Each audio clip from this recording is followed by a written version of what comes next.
Diputado Moró, ¿cómo le va? ¿Qué dice? Buenas noches, un gusto saludarlo. ¿Cómo anda? Bien, bien, bueno, muy bien. El presidente hablaba de la cuestión del contrabando de armas a Bolivia, ¿no? Que ha dado un paso más en términos de lo que se está investigando y que la verdad que demuestra ahora sí que, como si hubiese alguna duda, de que efectivamente la intención del gobierno argentino, en la época del expresidente Macri, fue enviar armas de contrabando a Bolivia, cuando muchas veces se dijo, bueno, llevaron armas para hacer una especie de defensa o de protección de la embajada. Bueno, nada de todo esto fue así. No, lo que pasa es que hay que asumir de una vez y para siempre que la derecha en Argentina y en el resto de América Latina y en algunos lugares del mundo, en realidad no tiene apego por la democracia. Se sienten siempre incómodos con la democracia.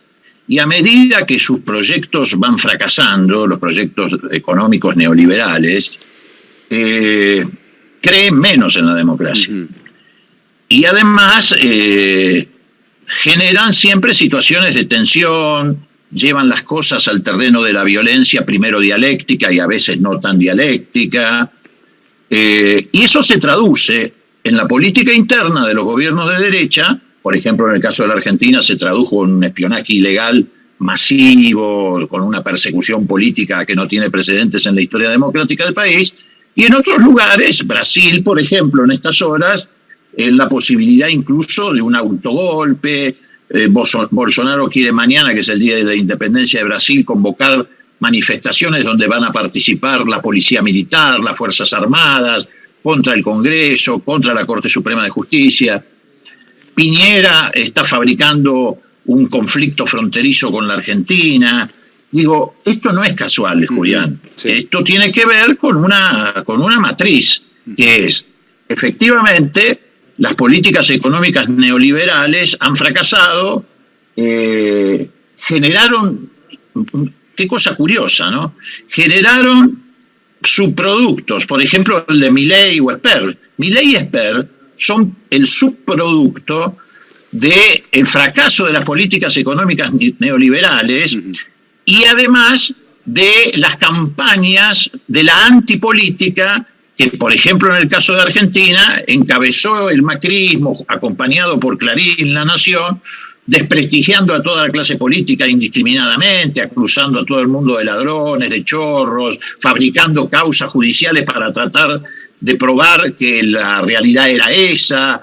Entonces, llegamos a este punto, ¿no?, donde los liberales de hoy se han transformado en fascistas. ¿Por qué? Y bueno, porque efectivamente ese fracaso, por un lado, y por el otro lado, la prédica contra la política, dio origen a este tipo de subproductos, que además lo siguen elogiando. Vidal dice, sí, yo tengo coincidencias con Milei, Patricia Bullrich ni hablar. ¿Y cuáles son las coincidencias? Con un tipo que está planteando un escenario que es el hacer desaparecer lo que él denomina la casta política y reemplazarla ¿por qué? Por los banqueros. ¿Quién va a gobernar? Digo, ¿no? O ese concepto de la libertad individual llevada al extremo, que no tiene nada que ver con la realidad, porque la libertad siempre es colectiva. Y bueno, reniegan de la democracia y después incluso terminan siendo víctimas de eso, porque pero a ver, Milei y compañía le dicen a Larreta cualquier disparate, que es socialdemócrata, socialista, comunista, ladrón. Y bueno, es lo que ellos cosecharon. Pero no hay, a ver... o mejor dicho, sembraron. Sí. No hay algo... Digo, porque uno, como usted dice, hay un juego del lenguaje muchas veces en el medio y uno entiende que hay una especie de acting que se hace. Uno ve un acto de Milei, bueno, claramente el desafío de cualquiera de nosotros que estamos prestando atención un poco a lo que dice es, bueno, a ver qué es lo que dice, qué hay detrás de lo que dice. La verdad es que no hay absolutamente nada y a uno le llama mucho la atención eso, ¿no? No hay propuestas, muchas veces son cuestiones que obviamente uno sabe que en la realidad no se puede aplicar, que no tienen un marco digamos, en términos de la contención, que la verdad que ni siquiera es para la Argentina lo que se promueve de todo eso, pero lo que digo es, detrás de eso no hay un llamamiento a aplicar nuevamente las recetas que nos llevaron a niveles de pobreza insoportables en el pasado. Digo, no existe eso nuevamente. Decir que hay que quemar el Banco Central no significa volver al fantasma de la dolarización en la Argentina, por ejemplo. Pero obviamente, claro. Por eso te digo que son en realidad todos subproductos de la misma matriz. A ver, también López Murphy, que puede aparecer como un liberal un poco más afinado o refinado. Sí, menos violento, uno tiende a pensar, ¿no? Bueno, también te critica el rol del Banco Central y plantea que tiene que ser... No plantea que hay que hacerlo desaparecer, como plantea Milei, pero plantea que tiene que ser absolutamente independiente, o sea, ajeno a las políticas nacionales, para decirlo en criollo. Es decir, son todos subproductos de la misma matriz, pero lo paradójico es que estas expresiones de ultraderecha han crecido, tampoco le doy demasiada dimensión, son fenómenos pasajeros, pero han crecido precisamente por ese fracaso rotundo de las políticas neoliberales que han llevado a las sociedades a pobreza extrema, a destruir el aparato productivo, a pulverizar el empleo registrado, y eso genera cierto grado, por supuesto, de indignación y de malestar, rebelión, ¿no? Frente a esa situación. Esa situación es la que quieren reeditar ellos ahora volviendo a esas políticas. Claro. A eso le sumás la prédica de la antipolítica de los grupos económicos o los grupos mediáticos que quieren que la política desaparezca porque saben que la política con sus aciertos y errores siempre defiende el interés general y no el interés de ellos. La suma de esas cosas, el fracaso de la política económica neoliberal en el mundo y en Argentina, y la prédica de la antipolítica genera un espacio para este tipo de discurso, donde te quieren imponer lo mismo, pero con autoritarismo. Sí, y además donde digo, en el caso de la juventud, por ejemplo, que es muy notable, vamos a ver qué tanto es así en términos de lo que termine pasando en las elecciones, pero donde hay una juventud que quizás no tiene oportunidad de leer en el pasado, bueno, lo que ha sido la aplicación de todas esas medidas. A ver, vamos a compartir lo que decía el diputado Máximo Kirchner. Yo le pido al expresidente que recupere el centro, que se tranquilice, que baje un cambio, que tenga un poco de autocrítica, porque gobernó muy mal y eso lo llevó a ser el primer presidente que se presenta a una reelección y no lograrlo. Bueno, de todas maneras, el expresidente Macri está haciendo propuestas, es parte hoy de la campaña de Juntos por el Cambio. Uno se pregunta, bueno, ¿cómo después de haber tenido una gestión realmente tan mala, está de nuevo en carrera o en todo caso su propio espacio político lo contiene, ¿no? Leía en el día de ayer un análisis político que dice, bueno, digamos, la estructura de los partidos, tal y como uno los entiende en términos tradicionales, pareciera haber cedido su lugar a lo que podría llegar a ser la apreciación de la ciudadanía en términos de, bueno, este espacio político, cuando está en el poder, ¿cómo gestiona el Estado? ¿Lo gestiona bien? ¿Me promueve mayor cantidad de derechos para el sector de la sociedad al cual yo pertenezco o no lo gestiona bien el Estado? Digo, ¿uno puede imaginar que la política es hoy eso?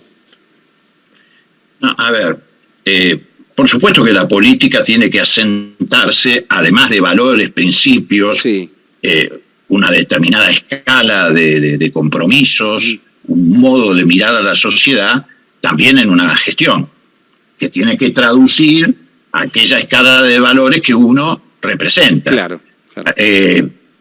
Macri gestionó el Estado, pero en beneficio propio, en beneficio de una mafia, en beneficio de un grupo de personas que formaban parte de su entramado empresario, digamos. No es que no lo gestionó al Estado, lo gestionó, pero en su propio beneficio. Y en detrimento de la inmensa mayoría de la sociedad argentina.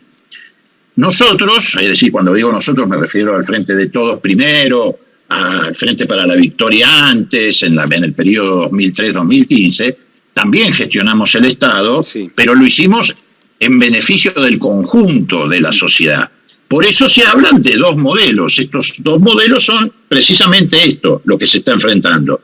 Gestionar el Estado para privatizarlo en tu propio beneficio o gestionar el Estado para ponerlo al servicio del conjunto de la sociedad. Y yo creo que ese modelo o esos dos modelos están volviendo a confrontar muy fuertemente. Es más, te diría que se empieza a visorar en el horizonte que esa confrontación se da precisamente en el modo en que cada uno de nosotros quiere salir de esta pandemia, es decir, en la salida de la pandemia. No es una discusión hacia atrás solamente, también es una discusión hacia adelante. Claro. Nosotros estamos advirtiendo que las políticas que estamos aplicando, a pesar de las restricciones de la pandemia, que fueron muchas, están empezando a dar un resultado en la reactivación de la economía argentina, en la generación de inversión, de productividad, de empleo registrado. Está muy a la vista que han empezado a reaccionar distintos sectores de la economía. El sector industrial, más vinculado al consumo interno, pero no solamente porque estamos saliendo de la pandemia. Ojo con esto. No se trata de que va a haber solo reactivación porque vamos saliendo de a poco de la pandemia y entonces eso genera más actividad y la economía va a empezar a funcionar nada más que por esa razón. No. Por eso la elección es importante. La economía, por supuesto, que la pandemia, la desaparición de la pandemia va a ayudar mucho. Va a ayudar, claro, pero la economía va a reaccionar por medidas que se tomen y por eso es importante la mayoría del Parlamento. Va a reaccionar y está reaccionando, entre otras cosas, porque hemos regulado las importaciones, hemos prohibido las importaciones de bienes terminados que competían deslealmente con la producción nacional, porque hemos bajado la tasa de interés que era del 80% para descontar un cheque para las pymes al 30% y hay que seguir bajándola, porque no aumentamos las tarifas de gas y electricidad que son insumos para la industria durante todo el año 2020 y este año lo aumentamos solamente un dígito, al 9%. Todo eso alienta. ¿La construcción por qué crece? ¿Porque desaparece la pandemia? No.